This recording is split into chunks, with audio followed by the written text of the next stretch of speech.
Hein? Oh, c'est pas grave, un fantôme il va de partout. Bon. Notre histoire, ici même, débute en 1231. Il y a pratiquement 800 ans. Mais pas plus je suis bien conservé. Chirurgie esthétique a fait des super bons. Le comte Guy IV, dont vous verrez si vous avez envie de Gisant. Gisant, c'est la tombe, à Longerie. Dans l'église Notre-Dame de l'Espérance à Montbrison, paix à son âme. Il permet cette année-là à son fidèle vassal, Arnaud, Richard Arnaud de Marseille, vous le connaissez, j'en suis sûr, d'élever à Chalmazel une maison forte. Et oui, c'est une maison forte. On l'appelle le château, mais c'est une maison forte. La différence, c'est simple. Château, fort, égale douve et pont-levis. Ici, il n'y a pas de douve, il n'y a pas de pont-levis. En attendant, faire des douves ici où il n'y a pas d'eau, c'est pas facile. Il y en a qui ont essayé, ils ont eu des gros problèmes. Je vous le dis. Dès lors, les objectifs sont très très clairs pour la famille. Contrôler la haute vallée du Lignon, modeste voie de passage entre le Forêt et par l'actuel col du Béat. Vous savez, voilà, je connais. Ah, j'ai eu peur. Et d'autre part, il faut aussi assurer la surveillance de la seigneurie de Cousan, qui, les Damas ont juré allégeance aux Germaniques. Nos ennemis, les Germains. En 1250, Chalmazel devient, avec Cousan, Rochefort et Urcé, les 4 seigneuries des montagnes du Soir. Pourquoi on appelle ça les montagnes du Soir? Alors là, sûrement un voyageur est arrivé dans le soir, il dit tiens, il y a des montagnes, on appelle ça les montagnes du Soir. Donc, aucune idée de pourquoi, mon maître ne me l'a pas dit. Alors, je lui fasse un petit message d'ailleurs pour en parler, c'est pas mal. Un mec qui m'explique un peu mieux. Après 6 générations de Marcilly, voilà que le château ici passe par mariage à la famille des Talarues. Antoine de Marcilly, le 8e. Déjà, on va vite, seigneur de Chalmazel, il est fait. 25 ans, il est mort. Sans postérité, pas d'enfant. C'est con quand même ce qui se passe. Vous allez comprendre pourquoi. Parce que tous ces biens, et bien à ce moment-là, ils sont partagés entre son oncle, qui est prieur d'Arnas. Un prieur, c'est quelqu'un qui est dans les églises qui prie, dans les monastères. Et ses 4 sœurs. Donc elle a tous les biens divisés en 5 morceaux. Allez, hop, on fragmente tout. C'est parfait, youpi. Au revoir les richesses. Oh, bien détraillé cette chose aussi. Sa sœur Béatrice, celle qui, à mon avis, devait la préférer, elle va hériter, à cette époque, du château de Chalmazel et de tous les biens possédés par les Marcilly situés à l'ouest, tout l'autre côté, de la Loire. Et sa sœur Isabelle, tout ce qui est à l'est. Bon, déjà, les 2 sœurs, elles vont plus que les autres. On va bien pourquoi. Hein? C'est un peu bizarre. Oui, mais je sais, oui, mais c'est pas qu'il y a des choses bizarres quand même qui sont passées, voilà. Je vais vous dire, hein, bon. Hein, ouais. Et en 1364, Béatrice, elle va épouser quelqu'un. Le seigneur Mathieu de Talaru. Et à eux, ils doivent reprendre le nom et les armes de Chalmazel. Le château revient dans la famille, en un seul morceau ce coup-ci. On l'avait partagé juste avant. Et c'est donc ainsi que les familles Marcilly-Talarus prennent les châteaux. C'est très compliqué. Notre histoire de Marcilly-Talarus, c'est une grande histoire de famille depuis, vous allez voir, des générations. Isabelle, son autre sœur, quant à elle, elle va épouser Blain-le-Loup, seigneur de Beauvoir. Je l'avais beaucoup, ce beau-frère. Il était très sympathique d'ailleurs. Un petit peu violent, mais très sympathique. Et elle avait hérité donc tout ce qui était à l'est de la Loire. Mais en 1375, Isabelle et son mari, ils sont ruinés. Complètement ruinés, sur la paille. Qu'est-ce qu'ils font? Ils revendent tous leurs biens. À qui? Pink, à Béatrice. On reste tout dans la famille. Donc, à ce moment-là, l'héritage des Marcilly est entièrement reconstitué entre les mains d'une seule personne, de Béatrice et de son fils. Donc les biens, enfin la famille revient comme à l'époque. Mon maître de la haute avait dit qu'est-ce que je vais dire. Malheureusement, 1382, l'année suivante, un drame, Mathieu et Béatrice, tous les deux, morts d'une épidémie. La peste de mémoire. Donc, hein? Le Covid. Non, le Covid à l'époque n'existait pas. Même si la peste est un strass aussi d'ailleurs. Ah oui. Oui, Pasteur en a fait des faits. C'est durant 468 ans. Vous vous rendez compte que ça fait 468 ans que Chalmazel va être aux mains de la famille des Talaru. Mais c'est en réalité la même lignée qui a perpétué depuis les Marcy avec le mariage. Donc en fait, le Marcy est à la rue, on est toujours possédé château. Notre sainte famille de Maître Guy, la famille, toujours la famille de Maître Guy. Et ça, qu'est-ce que c'était exactement pas Maître Guy? La famille des Talarus, implantée donc depuis le XIVe siècle, elle était d'origine lyonnaise. Oui.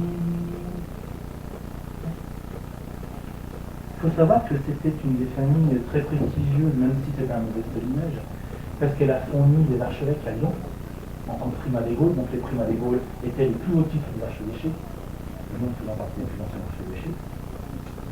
Elle a aussi hérité de Chamonix.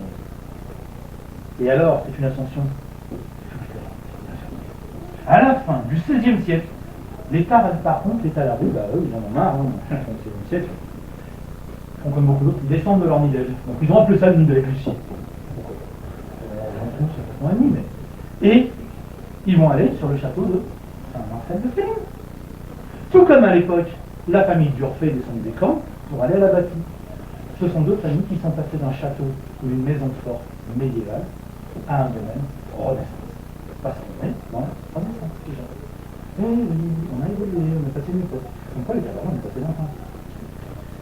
À cette époque, donc, les Talarus, c'est plus du tout les féodaux du XIIIe siècle qui pensaient qu'à taper sur la tronche et retrancher dans une maison en pierre. C'était beaucoup mieux, c'était, comment on peut dire, des servants du roi de France. Mais des servants, pas au sens domestique, haut placés à la cour. En même temps, les Talarus ont continué à fournir énormément l'église en chamois de prieurs. Et toutes les couvents en moines et en moniales. Donc les moniales, ce sont les sœurs. Donc ce sont des familles qui ont donné beaucoup de descendance aussi, ecclésiastique, énormément. Au XVIIIe siècle, là, un nouvel accroissement des Talarus. Oh, la fortune, elle a encore évolué. En même temps, par mariage, ils avaient hérité du château de Chamarande, près d'Arpajon, au sud de Paris.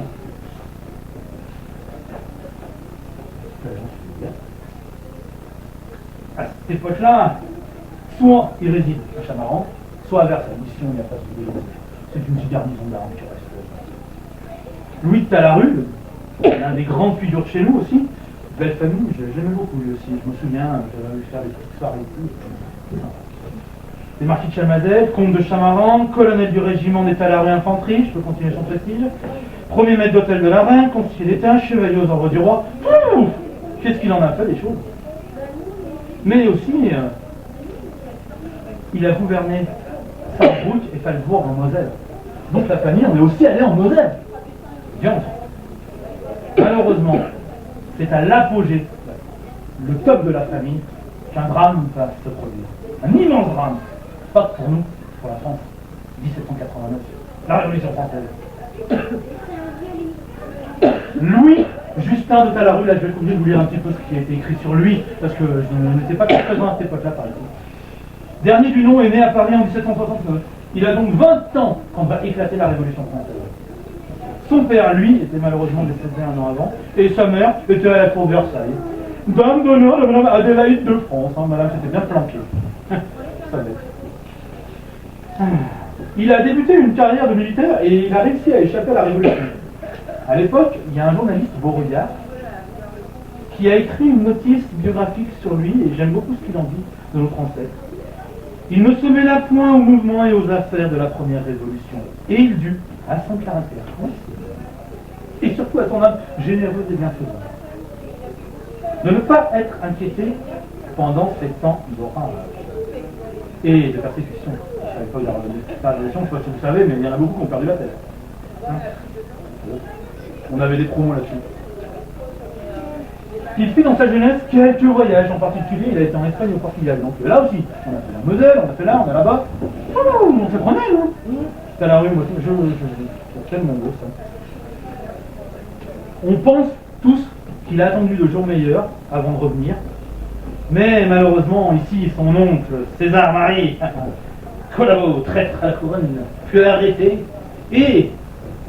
À Paris, le 22 juillet 1794, on lui coupe un peu. On fout les mêmes profils. Notre cher Louis Justin avait des convictions au cœur, il était royaliste, attaché à sa terre. Donc, mis sous silence tout ça pour ne pas être inquiété, et surtout pour que personne ne touche à la fortune.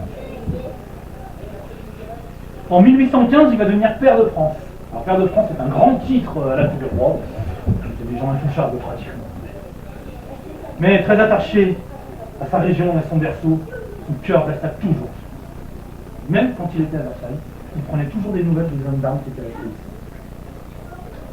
Il fut nommé par le roi de France ambassadeur en Espagne. Allez, hop, on voyage encore. Décidément, 2 fois il se maria.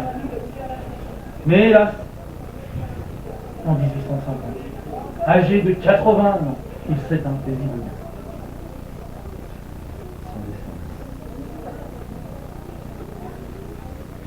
Il fut alors le 25e et dernier seigneur de Chalmazel.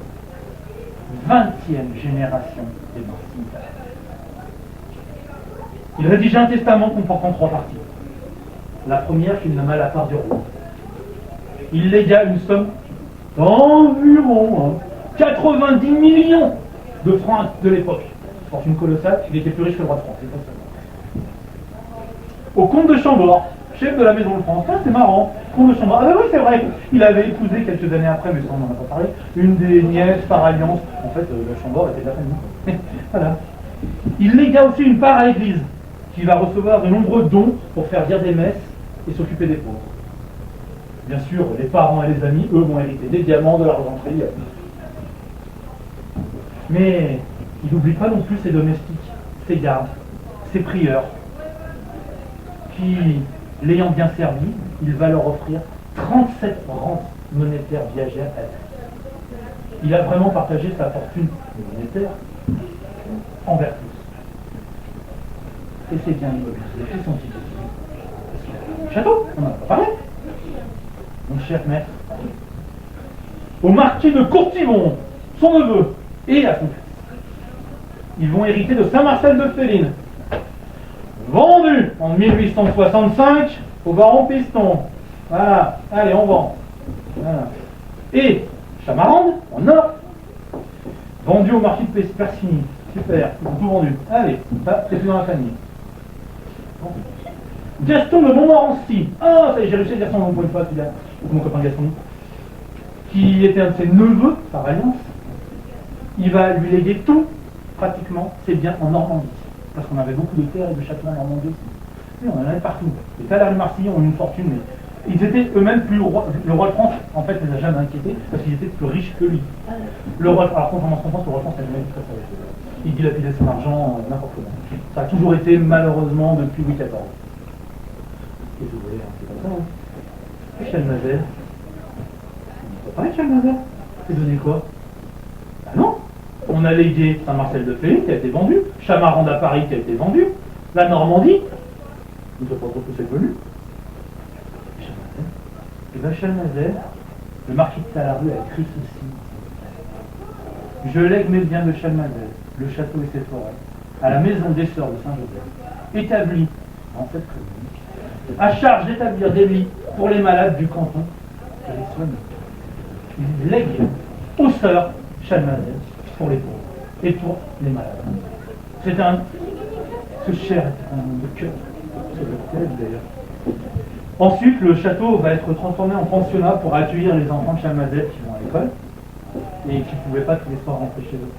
Sur le Donc ça a été en même temps un pensionnat pour les écoliers, comme vous. Mais à l'époque, il n'y avait pas de voiture, il n'y avait pas de bus, ils venaient à pied. Certains faisaient des heures de marche pour venir à l'école.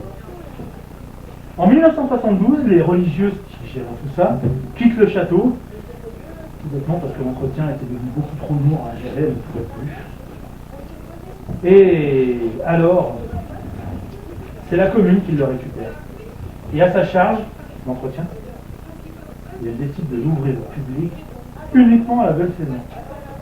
Donc l'hiver, on s'en foutait complètement du château. Mon château, l'hiver, il avait froid, tout, pas de chauffage, rien, on l'a laissé pourrir l'hiver. Heureusement, il a été inscrit au patrimoine des monuments historiques. Ça nous l'a protégé.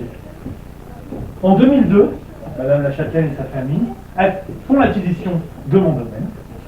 Elles vont le transformer en chambre d'hôte et elles vont continuer à faire vivre son histoire en espérant qu'un jour, vous aurez l'occasion de venir y dormir. Au niveau de l'architecture, vous vous rendez donc compte que ce château a été bâti en 820 ans. On y voit un vestige du passé typique du Moyen-Âge, la meurtrière. On puisse mettre l'arbalète de l'arc pour tirer les Germaniques qui arrivent et pour surveiller. En ce qui concerne tout le reste de l'architecture, depuis le Moyen-Âge jusqu'à la Renaissance, visitez-le vous-même. Vous en découvrirez beaucoup plus. Merci. Bravo.